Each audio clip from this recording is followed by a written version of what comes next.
দেখতে আসলে অনেকই ভালো লাগছে।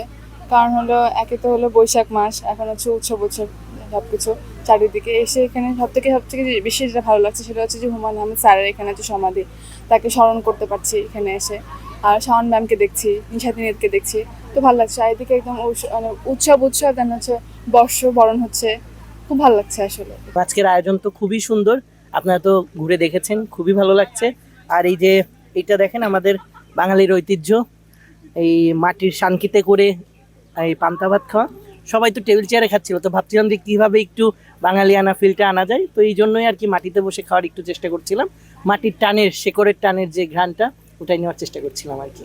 এই একটা পরিবেশ বেশ আনন্দ লাগছে যে এখানে একটা নতুন একটা পরিবেশ, তাছাড়া হুমায়ুন আহমেদ স্যারের একটা স্মৃতি এখানে জড়িয়ে আছে, সব মিলিয়ে খুব ভালো লাগছে। পুরা এলাকাটা আমরা অনেকবার ঘুরে ঘুরে দেখলাম, বেশ ভালো লাগছে। আর এই যে একসাথে খাওয়া, বেশ আনন্দ করছি। তো এইবার যখন আর কি দেখলাম যে এখানে একটা প্রোগ্রাম আছে, আমি আমার হাজবেন্ডকে বললাম যে আমি তো মানে নুহাশপল্লিতে যেতে চাই, অনেক ছোটবেলা থেকে ইচ্ছে ছিল, তো চলো যাই। তখন বলে হ্যাঁ চলো আমরা সবাই মিলে যাই। তো মা, আমি, আমার হাজবেন্ড, আমরা সবাই মিলে এই জন্য আসলাম। আর আমার অনেক ভালো লাগছে যে আমরা হুমায়ুন আমাদের ফ্যামিলিকে দেখতে পাচ্ছি। শাওন ম্যামের সাথে কথা হয়েছে, ছেলেদের সাথে ওনার কথা হয়েছে, স্যারের মানে স্যার এখানে ছিল, এটা সবচেয়ে ভালো লাগছে যে স্যার একটা সময় এখানে ছিল। মানে আমি যখন ওনার ফ্যান হয়েছি ততদিনে আসলে উনি আমাদের ছেড়ে চলে গেছেন, আমি যে ওনার সাথে কোনোদিন দেখা করব সেই সুযোগটা আমার জন্য আসলে কখনো ছিল না। কিন্তু ওনার জায়গাটাতে আসতে পেরেছি, এখানে উনি হাঁটাচলা করেছেন, থেকেছেন, ওই জিনিসটা ভাবতে আমার খুব ভালো লাগছে। এখানে আসলে আমাদের কথা সাহিত্যিক হুমায়ুন আহমেদ তার যে নুহাশপল্লী, তার এই জায়গাটা মানে তার স্মৃতিচারণ করতেই আর কি এখানে আসা। আমি কখনো এর আগে আসিনি এই জায়গায়, তা যখন এখানে আসা ভাবলাম যে ঘুরে আসি, তার জায়গাটা একটু মানে স্মৃতিচারণ করে আসি। তো আসলাম, দেখলাম, এবং এখানে অনেক আয়োজন করা হয়েছে। দেখলাম মানে এখানে খাওয়া দাওয়ার আয়োজন, তারপরে অনেক মাটির শিল্প যেগুলো আর কি, সেগুলা দেখলাম, দোকান বসেছে অনেক।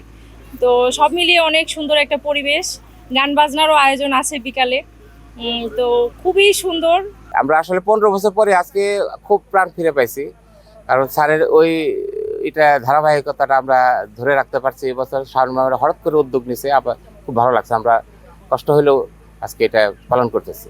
যারা ট্যুরিস্ট আমাদের এখানে আসছে, যারা আমাদের এখানে কুপন ছিল 2000 টাকা করে পার হেড, 2000 টাকার বিনিময়ে আমরা প্রবেশ করার পরেই আপনার তাদেরকে তেঁতুলের শরবত দিয়ে সংবর্ধনা জানিয়েছি। এরপরে হচ্ছে সকালে নাস্তা, পরোটা, খিচুড়ি, ডিম ভুনা, সবজি, ডাল ভুনা, তারপর আপনার হালুয়া, পানি, তারপরে আপনার হচ্ছে ইত্যাদি আরও অনেক কিছুই ছিল। এরপরে হচ্ছে আপনার 11টার সময় একটা হালকা নাস্তা ছিল, তরমুজ এবং পেয়ারা কাসুন্দি দিয়ে।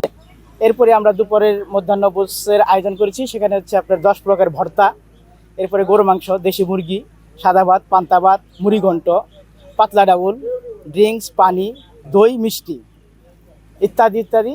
এরপরে আছে বিকেলে আবার একটা আয়োজন আছে, সেটা হচ্ছে আপনার এখানে বাউল গানের অনুষ্ঠান আছে। বাউল গানের ওখানে থাকবে হচ্ছে আপনার পিয়াজু আর হচ্ছে পুরি, এবং আশেপাশে আরও কিছু আপনার সাপের খেলার আয়োজন করা হয়েছে, টিয়া পাখি, নিশানা, তারপরে আপনার হচ্ছে বানরের খেলার আয়োজন আছে ইত্যাদি। এইসব মিলে আমরা দীর্ঘ 15 বছর পর একটা আয়োজন করেছি। তো ইনশাল্লাহ মোটামুটি যা করেছি আমরা আশাবাদী, মোটামুটি আমরা সার্থক যা করেছি।